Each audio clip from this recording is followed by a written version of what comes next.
Assalamualaikum warahmatullahi wabarakatuh Kang Bro. Ketemu lagi dengan IWBCA Iwan Banaran. IWB akan share buat sampean apa yang terjadi dengan sprint MotoGP Asen. Karena banyak informasi-informasi yang memang kita perlu soroti. Bagaimana sepak terjang Marc Marquez yang selalu menjadi pantauan kita. Karena ini adalah sebuah sejarah kelam bagi tim HRC. Termasuk juga bagaimana Yamaha yang bangkit di Asen. Apa yang dilakukan oleh mereka. Sehingga Yamaha sekarang getting better dibandingkan dengan sebelumnya. Dan juga luar biasanya Marco Bezzecchi. Kang Mas, Bezzecchi memang almost perfect. Dia betul-betul kencang, dia tak terkalahkan mulai dari kualifikasi, pool, kemudian juga practice, kemudian juga kita lihat bagaimana pertarungan kemarin bahwa ternyata Pecco sudah menyerah. Pecco mengatakan bahwa terlalu beresiko, pada saat dia nge-push ternyata dia merasakan ada getaran pada bagian ban belakang. Sebelum kita membahas Asen, perkenalkan IWB sedikit merefresh tentang Sachsenring. Marc Marquez mengalami total 5 kali crash kalau nggak salah. Crash berkali-kali, dia terlalu nge-push. Dia terlalu nge-push pada kondisi motor yang memiliki limitasi. Jadi teman-teman harus tahu, Marquez memang sedang berusaha supaya karakter dari Honda RC seperti masa lalu. Dia juara dunia menggunakan sebuah motor yang memiliki karakter kuat pada traksi ban depan atau front end-nya. Jadi kalau teman-teman nanya front end itu apa sih IWB? Front end itu adalah kemampuan motor pada traksi ban depan. Jadi front end itu adalah feel pada saat di ban depannya.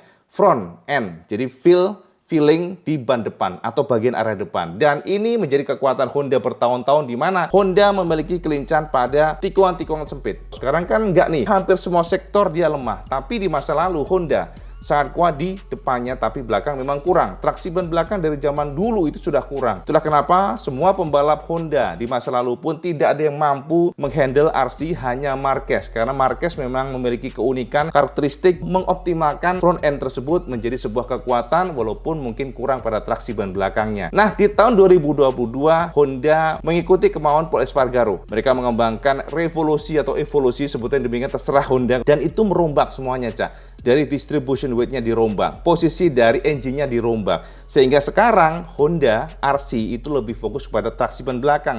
Namun justru itulah yang membuat Marquez tidak suka.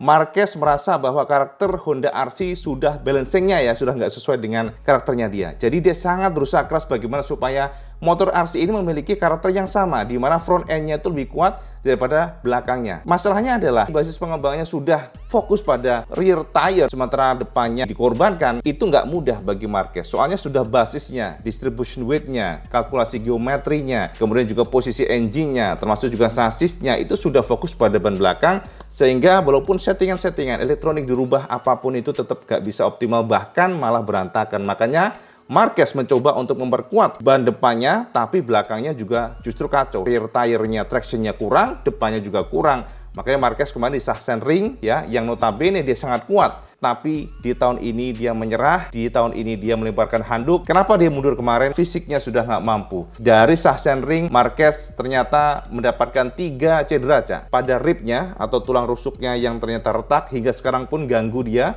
Jadi ganggu pada saat race di Asen, jadi dia sulit bernafas, Cak. Konfirmasi dari Marquez bahwa dia sulit bernafas, dia merasa sesak, karena pada saat dia bernafas, pada saat dia manuver, pada saat dia rebah, kan tumpuannya pada otot sekitar gini, sekitar dada sini, dan itu sakit, menyakitkan. Dan itu yang membuat dia lemah, saat ini di Asen tidak optimal, dan dia memilih safe mode. Finish ke-17 karena memang dia sudah mengatakan yang penting saya akan membalap. Gak ada target, dia hanya ingin membalap saja. Karena sudah terlalu lama dia nggak membalap. Sebelum kita melangkah pada pembahasan bagaimana, kenapa, what happened, ayak naon. Mari kita lihat dulu seperti apa hasil pada race sprint Asen kemarin. Dan inilah yang bisa IWB sodorkan buat sampean semuanya. Yang pertama adalah kita harus berikan acungan jempol buat Marco Bezzecchi yang tak terkalahkan dari kemarin, mulai dari kualifikasi, sprint race pun ternyata dia masih menjadi jawara terbaik di sini, bahkan mengalahkan Pecco Bagnaia. Dan kita lihat Marco Bezzecchi mengumpulkan 12 poin, disusul oleh Pecco Bagnaia yang menyerah karena beberapa hal, nanti kita akan bahas nanti ya. Yang pasti secara teknis dan juga skill memang Bezzecchi luar biasa. Pecco sendiri mengoleksi 9 angka. Dan kemudian ketiga Fabio Quartararo yang juga luar biasa. IWB sangat senang, Cak. IWB sumringah, Kang Mas. Soalnya kita sudah cukup lama menginginkan ada pabrikan Jepang yang fight melawan Eropa. Dan ternyata kali ini di Asen, Fabio Quartararo mampu menjalankan tugasnya walaupun sebenarnya ada sedikit keberuntungan. Karena kita lihat bahwa Brad Binder mendapatkan penalti gara-gara menginjak garis hijau. Sehingga pada akhirnya di penalti mundur 3 detik dan ini membuat Fabio merangsek ke podium. Dan Fabio juga sebenarnya dia agak cedera. Dia mengalami terkilir ya untuk kakinya. Tapi sejauh ini memang dia sudah menenggak painkiller sehingga dia bisa menahan sakit. Dan keempat adalah Alex Espargaro yang juga luar biasa. Alex mengoleksi 6 angka. Kemudian Brad Binder yang turun 3 posisi yang seharusnya podium 3. Hingga akhirnya dia harus menerima berada di posisi kelima. Dan kemudian ke-6 Jorge Martin, ke-7 Maverick Viñales, ke-8 Enea Bastianini dan 9 Alex Marquez dan 10 Luca Marini. Kemudian Jack Miller 11, Kagami 12, ini adalah the best Honda Rider dan juga 13 Johann Zarco, 14 Fernandez, 15 Franco Morbidelli dan 16 Lorenzo Savadori, 17 Marc Marquez. Ini adalah data bagaimana para pembalap menorehkan waktu terbaiknya dan memang harus kita akui bahwa Bezzecchi adalah the most fastest rider di Asen. Tidak ada satupun yang berhasil mengalahkan dan kita bisa lihat dari data terlampir Bisa kita perhatikan dari fastest lap each rider, maka Marco Bezzecchi pantas menjadi kampiun dan menorehkan waktu 1 menit 32.353 detik. Ini cukup membuatnya menjadi pembalap terkencang di Asen. Kedua, juga luar biasa Pecco Bagnaia dengan 1 menit 32.386 detik. Kemudian ketiga Alex Espargaro dengan 1 menit 32.399 detik. Baru Brad Binder keempat. Maverick Viñales ternyata berhasil menorehkan waktu terbaik kelima dan Fabio Quartararo di sini berhasil menorehkan waktu ke-6 terbaik maksudnya dan Jorge Martin ke-7. Nakagami yang sebenarnya ya kalau kita perhatikan memang Nakagami ini hanya mampu finish ke-12 tapi ternyata dia menjadi pembalap terkencang soal fastest lap dengan posisi ke-8. Baru Johann Zarco ke-9 dan Bastianini ke-10. Kemudian Alex Marquez ke-11, Luca Marini 12 dan Jack Miller 13, Lorenzo Savadori 14 dan Augusto Fernandez ke-15, Franco Morbidelli 16, 17 Raul Fernandez, 18 Marc Marquez dan 19 Fabio Di Giannantonio, 20 Miguel Oliveira dan ke-21 Iker Lecuona. Dari event maximum speed atau top speednya, siapa motor terkencang untuk top speed ternyata tetap dikuasai oleh Ducati lewat Enea Bastianini yang berhasil menorehkan top speed 319,5 km per jam. Kemudian pembalap Ducati pula Jorge Martin menjadi pembalap terkencang kedua soal top speed dengan 317,9 km per jam. Lalu Maverick Viñales dengan 315,4 km per jam. Baru Luca Marini dengan 314,6 km per jam. Berturut-turut kemudian Ducati, Aprilia, Ducati lagi dan juga KTM. Baru Aprilia kembali, Ducati lagi, Aprilia kembali dan ternyata untuk motor Jepang terkencang di sini dikuasai oleh Honda dengan Marc Marquez lewat kecepatan top speednya 310,6 km per jam. Baru disusul oleh Yamaha dengan Franco Morbidelli dengan 309,8 km per jam. Setelah kemenangan dari Bezzecchi, maka tetap Pecco Bagnaia kokoh dengan posisinya menjadi leader di sini dengan 169 poin. Disusul Jorge Martin dengan 148 poin. Kemudian terpaut 21 angka Kemudian Bezzecchi di posisi ketiga mendekati dan juga Johann Zarco keempat. Kemudian Brad Binder kelima dan Luca Marini dengan 89 poin ke-6 dan Jack Miller dengan 79 poin ke-7.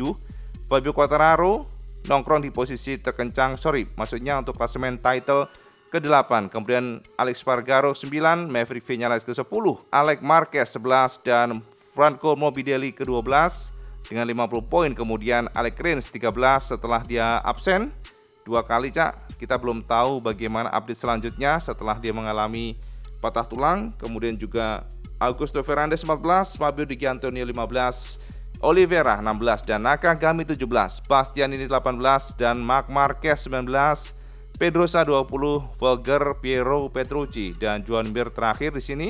Ternyata 24. Baru Savadori, Fernandez dan yang terakhir adalah Lecuona. Nah, itu untuk title klasemen rider. Sementara untuk konstruktor, fix bisa kita pastikan Ducati still number one dan makin menjauh dengan 260 poin. Kemudian disusul KTM dengan 140 poin, ketiga Aprilia 105 poin dan kelima Honda dengan 81 poin. 5 Yamaha dengan 75 poin. Sementara untuk tim bisa kita lihat bahwa Pramac Racing number 1 dengan 257, disusul oleh Moni VR46 dengan 227, ketiga Ducati Lenovo dengan 197 dan Red Bull KTM keempat, Aprilia Racing kelima, Monster Energy Yamaha keenam, Gresini Racing ke-7, LCR Honda 8, Gas 9 dan Crypto Data RNF dengan 10 dan Repsol Honda Team 11. Nah, Cak, ini adalah detik-detik kejadian di mana Enea Bastianini ditubruk oleh Marc Marquez. Ini kita lihat konfirmasi dari MotoGP, di mana memang Marc saat ini sedang mencari pembalap yang bisa di towing atau diikuti dari belakang. Sebab pada saat dia ngikutin Enea, ternyata Enea melambat, sehingga dia akhirnya coba untuk melihat pembalap lainnya. Ini lihat nih, kita lihat ya. Jadi bisa kita perhatikan Marquez noleh ke belakang, Enea pun demikian, Cak. Tapi dia nggak sadar bahwa Enea ternyata nggak tahu nih, entah sengaja atau enggak, tapi dia menutup gas informasinya. Nah, ini kan dia noleh di sini dan dia juga noleh. Ini gasnya ditutup ya, jadi gasnya ditutup informasinya. Nah, dari sini nih gambarnya pecah, ntar kita ini. Yes. Nah, ya kan dari sini Marquez noleh ke depan dan dia kaget karena kecepatan Enea sudah turun drastis dan rem telat, boom, ya gitu ya. Jadi, yes, hancur mas, hancur Kang Mas. Ini semacam jebakan Batman atau apa, ibu nggak tahu. Tapi yang jelas sih kata informasinya ya, katanya ini ya, dia tidak tahu kalau ada Marquez yang di situ dan dia tidak tahu kalau Marquez yang lihat dia, karena dia memang memberikan atau Enea sengaja ngelihat ke belakang itu untuk melihat pembalap lain gitu ya, bukan untuk mencelakakan Marquez nih. Ya kan. Nah, dari sini sudah Marquez langsung berdiri dan dia memberikan kode sinyal pakai tangan. Gasmu lo, kok tak tutup piye gasmu? Nah, gue gasnya tangannya gitu kan. Nah, ini muka dari Kawauchi Ken ya, yang sangat lelah dia kayaknya tuh, matanya lihat tuh, Cak. Lelah banget, pusing Kang Mas, duit meneh ya kan. Update dari Marquez yang nubruk Enea Bastianini. Dan berikut kata Marc Marquez setelah nubruk Enea Bastianini. Tentu saja tentang crash, tentang tabrakan dengan Enea itu adalah kesalahanku. Maksudku seperti di jalan raya, yang menabrak dari belakanglah yang salah bukan? Sebenarnya momen itu aku sangat santai sepanjang hari, tidak mendorong lebih. Aku sudah melakukan 100 ataupun 1000 kali, tapi kali ini ketika aku melihat ke belakang agar tidak mengganggu pengendara lain, Enea tiba-tiba menutup gas membuatku kaget. Aku sendiri sudah mendatanginya di pedok dan semuanya baik-baik saja. Aku benar-benar menderita, pergelangan kaki dan jariku patah, tapi itu masih bisa aku tahan. Namun yang paling terasa adalah tulang rusuk. Di sektor terakhir area situ terasa sakit, terutama saat bernafas dalam semakin sakit dan sakit. Rasanya jadi terasa sesak nafas. Disitulah aku kehilangan banyak waktu. Selalu ketika aku menggunakan otot dada saat bermanuver itu sangat menyakitkan. Pada saat braking dan mengubah arah motor, kalian menggunakan otot ini sepanjang waktu. Aku sering mendapatkan warning pada ban belakang dan itu membuatku lebih berhati-hati. Kalian bisa lihat momen tersebut di TV. Aku juga cukup terkejut karena speedku standar. Jadi dengan alasan itulah jika kalian lihat tiap sektornya, aku mendorong di T1 dan T2. Tetapi kemudian pada T3 dan T4 aku menutup gas karena di situ adalah tikungan cepat. Aku tidak mau crash lagi pada kecepatan tinggi karena akan sangat berbahaya pada cederaku. Saat kalian mendorong dengan sangat keras, maka keseimbangan motor semuanya berubah, bahkan elektronik. Tapi akhir pekan ini aku mengatur elektronik agar aman. Membalap dalam mode aman untuk menghindari crash, dan hari ini aku memilih opsi ban depan lunak karena ini adalah ban yang memberiku umpan balik. Performanya kurang bagus tapi lebih aman. Jadi untuk alasan itulah aku membalap dengan ban soft. Memang terlalu lunak tapi itu keputusanku. Yes, itu konfirmasi dari Marc Marquez. Dan kabar terbaru yang membuat sampean pasti terkejut adalah konfirmasi bahwa Marc Marquez hari ini dipastikan mundur dari MotoGP Asen karena kondisi cedera tulang rusuknya yang semakin parah. Jadi ini adalah sebuah kabar buruk bagi kita semuanya dan kita harapkan Marc Marquez akan segera recovery dan kita harapkan pula mungkin Honda bisa meracik motor yang lebih aman buat para pembalap. Praktis kini Honda kehilangan 3 pembalap yang cedera, yakni Marc Marquez, Alex Rins, dan juga Joan Mir, dan kini mereka hanya mengandalkan Nakagami. Benar-benar kabar yang kurang baik buat tim Honda pastinya, Cak. Sementara mari kita intip konfirmasi dari Pecco Bagnaia yang mengatakan bahwa dia sudah maksimal, dia tidak mampu mengejar, ada beberapa warning membuatnya cukup khawatir. Berikut kata Pecco Bagnaia. Aku senang, aku sudah mencoba segalanya, dan ketika kalian sudah berusaha tapi tidak berhasil, tidak menjadi masalah. Dalam race, aku mencoba mengejar best, tapi sayangnya di 2 lap terakhir aku mulai merasa terlalu banyak mengambil resiko. Ban belakang sedikit dibatas, jadi aku memutuskan untuk sedikit melambat dan mengontrol jarak dari belakang. Terlepas dari itu, aku senang dengan feelingku. Motor baru di sini membutuhkan beberapa lap lagi, tetapi kami sudah tahu di mana harus meningkatkan dan di mana kami bisa melakukan sedikit langkah maju untuk besok. Dalam 2 lap terakhir, aku mendapatkan banyak warning dari ban belakang. Getaran beberapa kali membuatku memutuskan untuk mengurangi kecepatan, apalagi aku lihat aku sudah tertinggal 1,3 detik. Jadi aku memutuskan untuk sedikit melambat. Pada kondisi tersebut, motor cukup sulit untuk melibas tikungan ke kanan dan aku sedikit kalah dengan best. Itu konfirmasi Pecco, Cak. Mari kita intip sekarang konfirmasi dari Fabio Quartararo yang mengatakan bahwa ternyata walaupun dia sudah berhasil masuk podium dari hasil penalti untuk Binder, tapi secara umum dia masih belum puas. Berikut kata Fabio yang mengatakan bahwa dia harus selalu mengerem keras di tikungan. Sejauh ini kami mengalami kesulitan pada semua hari Jumat dan Sabtu. Sebenarnya pada akhir pekan segalanya berjalan sedikit lebih baik di sini. Meskipun kami dapat dengan jelas melihat di mana kami banyak kehilangan waktu. Kecepatan kami tidak terlalu buruk, mudah-mudahan aku bisa berjuang untuk podium pada hari Minggu. Jika aku melaju sendiri, aku bisa kencang. Aku bisa menerapkan gaya balapku dan itu jauh lebih mudah. Dibandingkan dengan Ducati, KTM dan juga Aprilia, riding style kami sangat berbeda. Kami tidak bisa menggunakan kekuatan kami dalam pertempuran, kemudian aku harus mengerem lebih keras di tikungan, yang membuatku lebih banyak wheelie keluar tikungan dan kami tidak memiliki tenaga mesin yang cukup untuk bersaing dengan rival kami. Aku memiliki kecepatan yang lebih baik daripada Binder tapi tidak dapat menyalipnya, itulah kesulitannya. Aku sendiri mendapatkan peringatan dan mencoba untuk tidak masuk ke sana atau green area. Aku kasihan padanya tapi ini baik untuk kita. Bukan aku yang membuat keputusan ini, tapi yang jelas ini membantuku karena masuk podium. Aku sendiri saat ini minum obat penghilang rasa sakit. Sebelum balapan celakanya tetap terasa sakit. Satu-satunya masalah adalah kakiku terguncang di belokan kiri. Aku harap tidak akan terjadi lagi di paruh kedua balapan pada hari Minggu sehingga balapan akan lebih baik. Itu konfirmasi Fabio Quartararo, Cak. Jadi sudah jelas ya beberapa konfirmasi pembalap yang memberikan gambaran kita semuanya seperti apa race yang terjadi di sprint race kemarin. Jadi teman-teman semuanya harus tahu bahwa sebenarnya pada saat race kemarin sprint harusnya Binder yang masuk podium 3. Kita lihat di sini ya. Jadi memang Fabio Quartararo menyatakan dia sangat sulit untuk menyalip Binder dan ini adalah kelemahan dari Yamaha. Dan makanya kita perhatikan ini adalah last lap yang dipastikan bahwa Binder akan masuk podium, akan tetapi gara-gara ini, nah ini dia nih, yes ini dia nih. Jadi dia nginjak ini, Cak, berhenti di sini, dia nginjak garis hijau tuh. Nah di sini yang membuat dia mendapatkan penalti long lap sebenarnya, tapi karena last lap maka dia nggak bisa melakukan penalti sehingga dia harus mundur 3 detik di belakang. Dan inilah yang membuat akhirnya posisi dari Binder turun di posisi kelima dari seharusnya ketiga. Jadi exit track limit ya bahasanya ya. Nah bisa kita lihat di sini, Cak. Nah ini view dari Fabio Quartararo. Nah dari sini yes, dia agak melebar ya memang posisi dari Binder. Dan ternyata di sini dia tipis banget. Nah itu dia, yes, luar biasa gila ya. Balapan susah bener gitu ya kayaknya ya. Sangat kecewa Binder. Nah teman-teman semuanya, ini WB sengaja berikan kesampaian gambaran kepada sampean tentang Honda RC, di mana Honda RC adalah Honda RC yang digunakan Marquez saat ini yang suffering sekali. Jadi Mark memang masih tetap continue untuk melanjutkan menggunakan Kalex, kadang-kadang menggunakan sasis Honda. Jadi masih komparasi terus dan kita lihat memang secara umum dua-duanya ini tidak banyak membantu.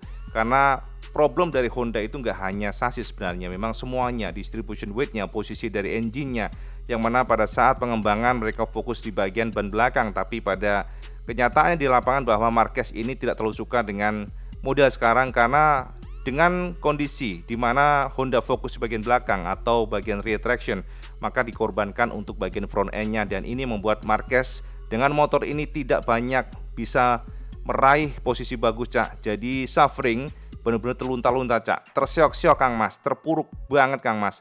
Jadi ini adalah Honda RC 2023 yang saat ini menjadi satu-satunya motor yang bisa kita katakan sangat-sangat buruk pada sejarahnya yang diracik oleh Honda. Dan oh ya teman-teman, jika ada yang nanya ini apa sih ini? Nah, ini adalah tangki bahan bakar eksternal, Cak ya.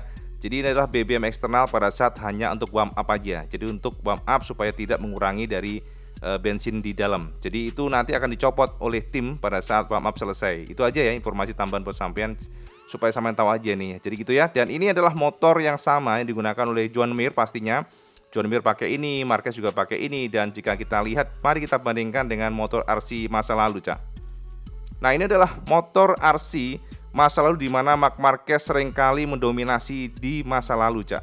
Jadi motor ini memang beda dibandingkan dengan generasi yang tadi, di mana tidak banyak yang namanya pernik-pernik aero dan lebih RCV dibandingkan dengan tadi, di mana Honda memiliki karakter untuk motornya ini ya lebihin aja, lebih pulen aja, Cak. Bahasanya itu lebih enak dilihat, tidak banyak aero, dan memang untuk generasi ini sangat fokus pada front end-nya. Kenapa Sachsenring sangat sulit? Honda nggak mampu atau Marquez gagal karena karakter RC masa lalu yang sangat kuat pada tikungan sempit pun sudah hilang. Jadi informasi dari Marquez, kemampuan motor ini adalah melibas tikungan sempit dan ini tidak bisa dilakukan pada generasi yang ini. Nah, generasi yang ini, Cak, sorry. Generasi yang ini. Karena karakternya berubah total. Front end-nya sudah tidak kuat dan mereka lebih fokus ke bagian belakang. Dan ini tidak bisa digunakan oleh Marquez untuk menaklukkan Sachsenring. Sementara yang generasi lama ini kuat di bagian depannya. Jadi front end-nya kuat sehingga untuk menaklukkan tikungan itu sangat kuat, sangat strong, sangat lincah. Sementara belakangnya memang sangat kurang ya dulu ya di masa lalu. Tapi suka nggak suka, Marquez memang juara menggunakan motor ini. Pertanyaannya, kenapa Honda kekeh meracik motor itu untuk digunakan tahun ini? Nah, ini yang saat ini sedang menjadi perbincangan. Apakah Honda akan mengembalikan filosofi mereka menuruti Marc Marquez dengan membuat atau meracik motor yang identik dengan ini? Kita nggak tahu, tapi yang jelas itulah faktanya bahwa saat ini Honda betul-betul kehilangan kukunya, Cak, kehilangan taringnya setelah mereka mereformasi, merombak total semua karakteristik atau DNA RCV menuruti kemampuan Pol Espargaro pada saat Marquez cedera, dan inilah yang menjadi problem saat ini dari Honda RC. Jadi gitu ya Kang Mas ya. Nah, sementara ini bisa kita pastikan bahwa Marquez masih menggunakan frame Kalex. Jadi di switch bolak-balik ya, dites oleh Marc Marquez, kadang-kadang Kalex, kadang-kadang chassis dari asli Honda, tapi memang saat ini masih menjadi kontroversi internal karena setelah menggunakan Kalex pun nggak banyak membantu. Jadi teman-teman, memang kita sangat fokus pada performa dari Honda karena kita lihat saat ini banyak informasi Honda nih daripada tim lain nih, makanya IWP bisa ngoprek-ngoprek dengan jelas. Nah, ini konfirmasi juga Weser tadi bahwa KTM sudah meracik sebuah desain aero Dunkley Pawon ya, aero Dunkley Pawon yang berbeda.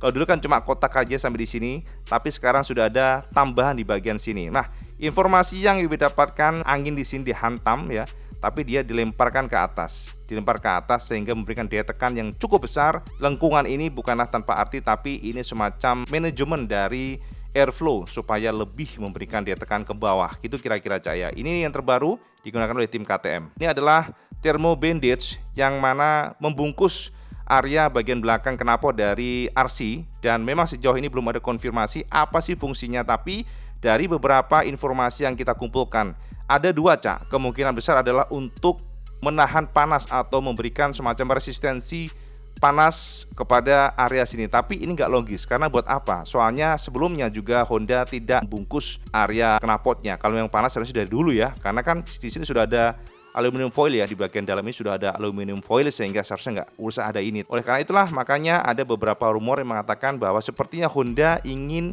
memberikan atau meredam vibrasi atau getaran pada knalpot ini. Fungsinya apa? Ya teknisnya seharusnya memang ada sumbangsihnya, tapi kita belum tahu untuk apa, Cak. Nah, ini tambahan informasi buat sampean, ini adalah sensor temperatur tire atau ban ya. Jadi teman-teman, jika kita bongkar bagian fender dari Ducati ya, ini Ducati ya, ternyata ada kayak gini, Cak. Ada bolong-bolongan kayak gini, ada sesuatu yang menarik sekali. Dan ini dijepret oleh salah satu media besar MotoGP, dan dipastikan ini adalah sensor tire. Jadi temperatur sensor untuk melihat seberapa tinggi temperatur dari ban itu sendiri. Jadi semua data bisa disedot oleh mereka menggunakan data logger ya, gitu ya kira-kira ya. Menarik sekali Cak ya. Jadi ini adalah aero terbaru dari M1. Jadi kita perhatikan memang dingklik pawang ditinggalkan, dan kita lihat bahwa secara umum ya, Fabio akhirnya suka dengan aero belakang ini, walaupun mungkin secara looksnya ya kurang cakep ya motor sekarang diberikan kayak gitu, tapi mau nggak mau harus ikut Cak, rear traction ya, belakang sangat terbantu menggunakan model seperti ini. Nah, beda dibandingkan dengan Honda ataupun Ducati, ternyata lebih besar ya untuk ukurannya, sayapnya ini lebih gede Cak, kita perhatikan. Jadi posisinya juga nggak lurus banget antara yang depan dan belakang. Jadi kira-kira demikian. Nah, gitu Kang Mas ya. Sudah clear ya. Memang rumor kencang Cak. Rumor kencang bahwa sangat berpotensi jika tidak ada perbaikan sampai akhir musim ini, maka Mark akan meninggalkan Honda, dan sangat berpotensi pula Mark akan gabung dengan KTM. Itu sebuah rumor yang datang dari beberapa pemerhati MotoGP, dan Marquez umurnya sudah sekian ya, sudah 30-an, dan tentu saja ini akan menjadi masalah utama jika Marquez ingin meraih gelar juara dunia lagi. Nggak mungkin dia menunggu Honda yang belum ada sinyal perbaikan. Jadi itu yang menjadi fokus kita saat ini. Dan juga kita lihat Bezzecchi targetnya hari ini juara lagi. Dan kita lihat apakah Pecco Bagnaia mampu memanage semuanya, karena kita lihat Pecco manajemen banyak, Bezzecchi juga luar biasa. Tapi kalau dari race panjang bisa saja nanti Pecco yang lebih bagus dibandingkan Bezzecchi. Tapi ingat, manajemen tire Bezzecchi itu memang juga luar biasa. Ini memang kalau kita ngomongin anak buah dari Rossi ini, Akademi VR46 ini luar biasa Cak. Jadi Rossi saat ini masih menjadi idola dari sisi karyanya. Kita lihat walaupun Rossi sudah pensiun, tapi para murid dari VR46 Academy semuanya luar biasa. Rata-rata Jos Gandos. Makin kaya aja Cak Rossi. Soalnya informasi sounding yang ibu terima bahwa ternyata pada saat para pembalap VR46 ini juara atau masuk podium, mereka dapatkan bonus, tapi ternyata bonus tersebut akan dilempar beberapa persen kepada Akademi VR46. Jadi memang sudah ada manajemen, sudah ada kontrak yang mana ketika mereka meraih atau mendapatkan bonus ya, ibaratnya ya, akan ada potongan lah persentase dari VR46 Academy. Itu sudah janji atau kontrak yang soundingnya demikian. Walaupun tidak ada konfirmasi apapun, tapi di seputar pedok IWB mendengar itu. Ya kita nggak ada bukti sih yang pasti ya. Itu Cak ya, kita akan pantau terus seperti apa perkembangan MotoGP. Itu aja update IWB buat sampean semuanya, semoga mencerahkan. Dan seperti biasa kalau sampean suka video semuanya like, share, dan subscribe. Ojo lali sampean sholat lima waktu, karena ini paling penting. Assalamualaikum warahmatullahi wabarakatuh. Selamat segandos.